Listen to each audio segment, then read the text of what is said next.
Hello बच्चों, most welcome Sonal coaching classes. मैं आज आपको बताऊंगा अलंकार के बारे में। अलंकार कितने प्रकार के होते हैं और उनके सारे उदाहरण ए टू जेड। तो आपका इस चैनल पे मोस्ट वेलकम है बच्चों। यदि आप नए हैं तो तुरंत इस चैनल को लाइक और नोटिफिकेशन सब्सक्राइब करना ऑन करना भूलना नहीं। क्या? नोटिफिकेशन ऑन करना भूलना नहीं है आपको। क्यों? यदि नोटिफिकेशन ऑन करते हैं तो जब भी मेरे द्वारा कोई भी वीडियो अपलोड की जाएगी इस यूट्यूब में तो आपके मोबाइल पे नोटिफिकेशन आ जाएगा कि सोनल कोचिंग क्लासेस में कुछ नई वीडियो हुई है। तो यदि आपको लाइक सब्सक्राइब तभी करना है जब आपको 5 से 10 मिनट के बाद देखने के बाद ये वीडियो यदि आपको अच्छी लगे तो ही सब्सक्राइब करना है, वरना आप मत कीजिएगा। ओके बच्चों, चलते हैं। अलंकार काव्य की सौंदर्य बढ़ाने वाले काव्य की सौंदर्य बढ़ाने वाले तत्व को अलंकार कहते हैं। जिस प्रकार आभूषण शरीर की शोभा बढ़ाते हैं, ठीक उसी प्रकार अलंकार भी काव्य में सौंदर्य और आकर्षण उत्पन्न करता है। आगे चलते हैं बच्चों। अलंकार के प्रकार। अलंकार वास्तव में 3 प्रकार के होते हैं। पहला आपका शब्द अलंकार, दूसरा आपका अर्थ अलंकार, तीसरा आपका उभय अलंकार। शब्द अलंकार के निम्न भेद हैं, जैसे कि आप देख सकते हैं। शब्द अलंकार के भेद: अनुप्रास, यमक, श्लेष, वक्रोक्ति। और सेकेंड पे चलते हैं आप अर्थ अलंकार। अर्थ अलंकार के फर्स्ट में आएगा आपका उपमा, सेकेंड में रूपक, थर्ड में आपका उत्प्रेक्षा, फोर्थ में आपका अतिशयोक्ति। आगे चलते हैं उभय अलंकार। उभय अलंकार में आपका आएगा संसृष्टि, उसके बाद संकर। आगे चलते हैं बच्चों। यदि अलंकार के बारे में बताया जाए तो आप आपकी दृष्टि से मतलब कि कहा जाए कि जो बच्चे समथिंग मिडिल क्लास पढ़ते हैं समथिंग, तो उनके लिए मिडिल क्लास या फिर अपना तीसरी से लेकर 8वीं तक के बच्चों के लिए ये बहुत ही इम्पोर्टेंट होते हैं। अलंकार में आपका शब्द अलंकार पूछेगा, अर्थ अलंकार पूछेगा। शब्द अलंकार में आपके अनुप्रास अलंकार, यमक अलंकार, श्लेष अलंकार। अर्थ अलंकार में आपका उपमा अलंकार, रूपक अलंकार, प्रेक्षा अलंकार, अतिशयोक्ति अलंकार। ये अलंकार आपसे सामान्यतः पूछे जाते हैं। आगे चलते हैं। ये देखिए, विद्यार्थियों के लिए उपयोगी मुख्य अलंकारों की संपूर्ण जानकारी। पहला आपका शब्द अलंकार में आपका पहला अनुप्रास, दूसरा यमक, तीसरा श्लेष। अर्थ अलंकार में आपका आएगा पहला उपमा, सेकेंड में रूपक, थर्ड में उत्प्रेक्षा, चौथे में आपका भ्रांतिमान, पांच में संदेह, छठवां अतिशयोक्ति, सातवां विभावना, आठवां मानवीकरण। आगे चलते हैं। यदि अलंकार की वास्तव में परिभाषा, भेद एवं उदाहरण के बारे में जानना चाहते हैं तो देखिए, अलंकार का वास्तव में शाब्दिक अर्थ होता है आभूषण। जिस प्रकार आभूषण शरीर को सुसज्जित करके उसकी शोभा बढ़ाते हैं, ठीक उसी प्रकार अलंकार काव्य रचना की शोभा बढ़ाते हैं। जिन शब्दों से काव्य रचना को सुसज्जित और सुंदर बनाया जाता है उन्हें अलंकार कहते हैं। अलंकार के भेद: शब्द अलंकार, अर्थ अलंकार, उभय अलंकार। शब्द अलंकार के भेद: अनुप्रास अलंकार, यमक अलंकार, श्लेष अलंकार, वक्रोक्ति अलंकार, पुनरुक्ति अलंकार, विप्सा अलंकार। अर्थ अलंकार: उपमा अलंकार, रूपक अलंकार, उत्प्रेक्षा अलंकार, दृष्टांत अलंकार, संदेह अलंकार, अतिशयोक्ति अलंकार प्लस 17 अन्य अलंकार आपके अर्थ अलंकार में मिल जाएंगे। आगे चलते हैं बच्चों। उभय अलंकार, संसृष्टि, संकर। अलंकार वास्तव में यदि आपको देखें कि एक सुंदर सी सारणी बनाना चाहेंगे तो मैं आशा करता हूं बच्चों की एक ऐसी कलर और डिजाइन में आप एक ऐसी सारणी बनाएंगे और आप जहां पढ़ते हैं, घर पे हो या फिर आपके स्कूल में हो, तो ऐसा एक सारणी बनाकर आप वहां टांग लेंगे तो हमेशा जब भी नज़र जाएगी तो आपको हमेशा याद रहेंगे। तो कमेंट बॉक्स में कमेंट करें कि कौन कौन रेडी है ऐसा जो बना कर लाएंगे कोचिंग या फिर स्कूल पे। Are you ready guys? Comment box में यस सर जी जरूर लिखें। आगे चलते हैं। अलंकार। अलंकार किसे कहते हैं? तो अलंकार की शोभा काव्य की शोभा बढ़ाने वाले तत्वों को क्या कहते हैं? अलंकार। अलंकार का वास्तव में अर्थ रहता है आभूषण या गहना। अलंकार शब्द की रचना अलम धनकार के योग से हुई। अगर यदि इसकी हम बताते हैं कि संधि विच्छेद क्या होगा, तो संधि विच्छेद होगा अलम धनकार बराबर अलंकार। अलम का अर्थ होता है शोभा और कार का अर्थ होता है जहाँ बढ़ाने वाला। जिस प्रकार आप एक नारी को देखते हैं, जब उसकी शादी विवाह जब होती है तो दुल्हन के रूप में प्रतीत होती है। बताइए अन्य दिनों की अपेक्षा वो जब दुल्हन बनती है तो कितनी सुंदर लगती है। ठीक उसी प्रकार यहाँ पे काव्य की जो शोभा बढ़ाते हैं, तो शोभा बढ़ाने वाले तत्वों को ही अलंकार कहा जाता है। बेस्ट एग्जाम्पल जैसे कि मैंने बताया, एक दुल्हन। आगे चलते हैं बच्चों। अनुप्रास अलंकार। अनुप्रास जब किसी काव्य को सुंदर बनाने के लिए किसी वर्ण की आवृत्ति बार बार आवृत्ति हो, वहाँ पे क्या होता है बच्चों, अनुप्रास अलंकार। किसी विशेष वर्ण की आवृत्ति से वाक्य सुंदर सुनने में सुंदर लगता है। आगे चलते हैं बच्चों। अनुप्रास अलंकार। अनुप्रास अलंकार में आपके भेद देख सकते हैं। छेका अनुप्रास, व्रत्यानुप्रास, श्रुत्यानुप्रास, लाटानुप्रास, अंत्यानुप्रास, मतलब इन प्रकार के आपके भेद देखे जा सकते हैं। इनके बारे में लिखा है कि छेकानुप्रास कहाँ आता है कि वर्ण की केवल 2 बार आवृत्ति हो। प्रत्यानुप्रास वर्ण में कई बार की आवृत्ति हो, जैसे नाम से ही उत्पन्न है। श्रुत्यानुप्रास, श्रुत्या मतलब होना है सुनना, एक वर्ग के व्यंजन या रा ला वा का रिपीट अनुकार हो, या फिर लाटानुप्रास शब्द रिपीट लगभग 70%, दूसरी बार वाक्य का अर्थ बदल जाएगा। अंत्यानुप्रास लिखा है अंतिम वाक्य के शब्द में तुक होगा। छेकानुप्रास में लिखा है उदाहरण, इस करुणा कलित हृदय में क्यों विकल रागिनी बजती है। दूसरा उदाहरण यहाँ पे लिखा है, आप जो मेरे मीत न होते होठों पर मेरे गीत न होते। हेलो, आप जो मेरे मीत न होते होठों पर मेरे गीत न होते। तो यहाँ पे अनुप्रास अलंकार के बारे में अन्य उदाहरण भी दिए गए हैं। चारू चंद्र की चंचल किरणें खेल रही थी जल थल में, स्वच्छ चांदनी बिछी हुई है अवनी और अंबर तल में। आगे है एग्जाम्पल आपका, बंदव गुरुपद परंपरागा सुरुचि सुहास सरस अनुरागा। तो यहाँ भी आप देख सकते हैं अलंकार अनुप्रास अलंकार की परिभाषा, साधित उदाहरण।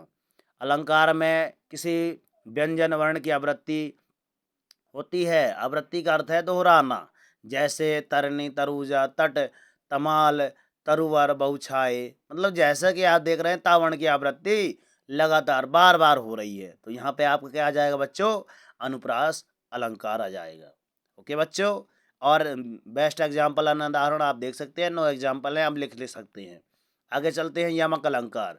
जब कविता में एक ही शब्द के 2 या 2 से अधिक बार आए और हर बार भिन्न हो, उसका अर्थ हर बार भिन्न हो, तो वहाँ आपका यमक अलंकार आता है बच्चों। यमक अलंकार एक प्रमुख शब्दालंकार है।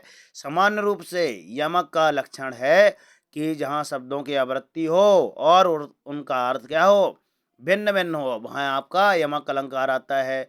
जैसे कि कनक कनक तय सौगुनी, मादकता अधिकाय, या खाए बौरात जग या पाए बौराए, है ना। तो या खाए बौरात नर और या पाए बौराए। तो कनक यहाँ पे लिखा है, कनक मतलब होता है सोना, एक होता है कनक मतलब धतूरा। तो एक को पाने से मतलब एक को पाने से व्यक्ति का हो जाता है, क्या हो जाता है, आप देख सकते हैं कि बौरा जाता है। उसी प्रकार जो अपन शंकर जी में चढ़ाते हैं, जिसको बोला जाता है, क्या बोला जाता है, धतूरा। तो धतूरे को भी खाने से आदमी बौरा जाता है। अगला एग्जाम्पल यहाँ पे लिखा है कुछ अन्य उदाहरण, माला फेरत झुक गया, फेरा न मन का फेर, और कर का मन का डारी दे, मन का फेर। तो यहाँ भी मन का कई बार आया है क्या, जी हाँ आया है। तो इसका अर्थ जानने के लिए, है ना, सोनल कोचिंग क्लासेस के यहाँ पे अन्य उदाहरण देखें, सर्च करें। यमक उदाहरण के ढेर सारे उदाहरण मिल जाएंगे, आप एक बार देख लें। श्लेष अलंकार। श्लेष का अर्थ होता है चिपकना, जहाँ एक शब्द एक ही बार प्रयुक्त होने के पर 2 अर्थ दे, वहाँ श्लेष अलंकार होता है। अर्थात जहाँ एक ही शब्द 2 से 2 अधिक बार चिपके, वहाँ आपका श्लेष अलंकार होता है। रही मन पानी राखिए, बिन पानी सब सोन, और पानी गए न उबरे मोती मानस चून। तो यहाँ भी पानी का संपर्क क्या है, चमक से लिया गया है ना, और सम्मान से लिया गया है, और चूने से लिया गया है। और आगे आप देख सकते हैं ढेर सारे यहाँ पर उदाहरण, तो आप जरूर लिख लें, और इसके अन्य उदाहरण भी हैं, तो जल्द से जल्द आप इनको लिखकर जरूर बताएं। यहाँ पे फिर वक्रोक्ति अलंकार।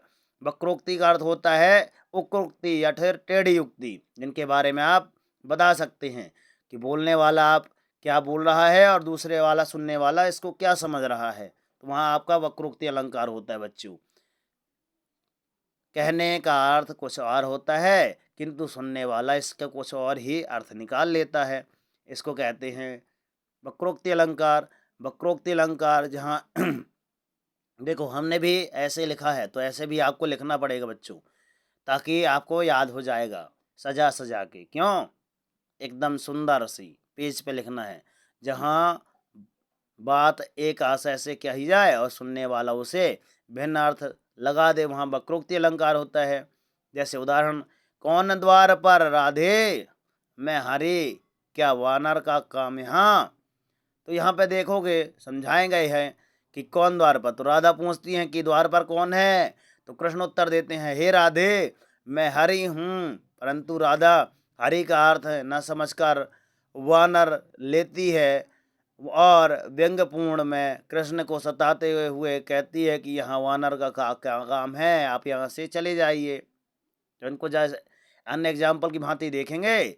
देखिए हम भी ऐसा उदाहरण के अनुसार ऐसा ऐसा सजा के लिखें, तो आप भी ऐसा जरूर कर लें। आगे चलते हैं। उपमा रूपा का उपेक्षा के बारे में बताया है मैंने, तो आप भी आशा करता हूँ कि जल्द से जल्द लिख लेंगे।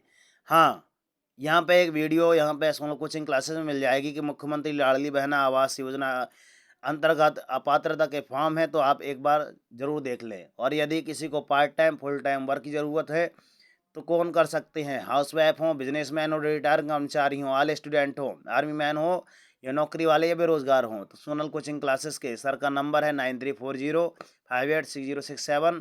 तो जल्द से जल्द इनको संपर्क कर लें। और यदि किसी को 1 घंटे में लोन चाहिए तो वो भी सुविधाएँ हैं। और यदि आपको कोचिंग के लिए बेस्ट कोचिंग की आवश्यकता है तो देखिए जल्द से जल्द सिलौंडी पता यहाँ पे दिया गया है, हंसवाहिनी विद्या मंदिर के सामने अन्नू भैया के लेने के जस्ट ऊपर। तो आप जल्द से जल्द संपर्क जरूर करें। देख सकते हैं ऐसे स्टूडेंट आ रहे हैं, तो कहीं आप मौका चूक ना जाएं। Maa Saraswati coaching centre, Sonal sir ji contact number, ये आपका यहाँ पर नाम होगा, क्लास होगी, एडमिशन और फादर मदर के नाम होंगे, आपके मम्मी पापा के नाम होंगे।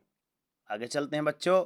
और यदि किसी को लोन, घर बैठे लोन की आवश्यकता है और तो ज़रूरी डॉक्यूमेंट्स देख लें एक बार। आपका आधार कार्ड, एसबीआई की पासबुक, मोबाइल नंबर जो आधार कार्ड में आपका लिंक हो, आपका ये एक एसबीआई खाता बैंक में होना चाहिए, एसबीआई का ही होना चाहिए, आपका बड़ा खाता होना चाहिए, सेविंग अकाउंट कियोस्क वाला नहीं चलेगा, आपके ऊपर किसी प्रकार का लोन नहीं होना चाहिए। और चौथा, यह लोन सभी के लिए, पूरे भारत के लोन लोगों के लिए है। तो पैन कार्ड, आधार कार्ड, खाता नंबर और मोबाइल नंबर। खाता आपका 6 महीना पुराना होना चाहिए। तो जल्द से जल्द संपर्क करें।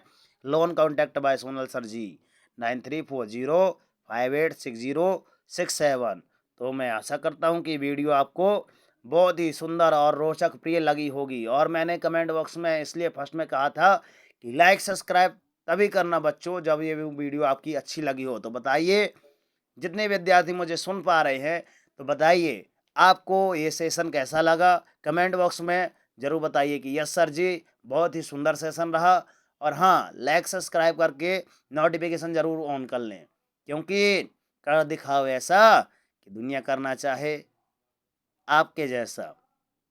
तो मैं पुनः बता दूं बच्चों, जिन बच्चों को भी कोचिंग के लिए बेस्ट कोचिंग की आवश्यकता यदि तलाश कर रहे हैं तो जल्द से जल्द सोनल सर जी से संपर्क कर लें। और एक बार आएंगे तो कहेंगे सर वास्तव में कुछ तो बात है। तो यहाँ पे कुछ बातें हैं, यहाँ पे मैं बताना चाहूँगा बच्चों कि वास्तव में कोचिंग शिक्षा का वास्तविक उद्देश्य ऐसे उद्देश्य से दी जा रही है क्योंकि यहाँ पे वास्तव में आपको क्लास में फर्स्ट नहीं आना है। वास्तव में आपको इसका अध्ययन करके सारी चीज़ें बताना है और वही चीज़ें पढ़ना है जिनका हम हमेशा यूज़ करते हैं, ताकि जहाँ हम रहते हैं, जिस परिवेश में रहते हैं, उन आचरणों को ढाला जाए और वही आचरण आपके काम में आएंगे, जिन आचरणों के बाद आपके माता पिता आशा करते हैं कि बच्चे को ऐसी शिक्षा दी जाए। तो सोनल कोचिंग क्लासेस का भी ध्येय यही है। मैं कमेंट बॉक्स में जय हिंद जय मरार से आशा करता हूँ कि कमेंट बॉक्स में जय हिंद जरूर बोलें आप। मैं आपके माता पिता को प्रणाम करता हूँ और जय हिंद जय भारत वंदे मातरम। बोल दीजिए ना सर, जय हिंद सर।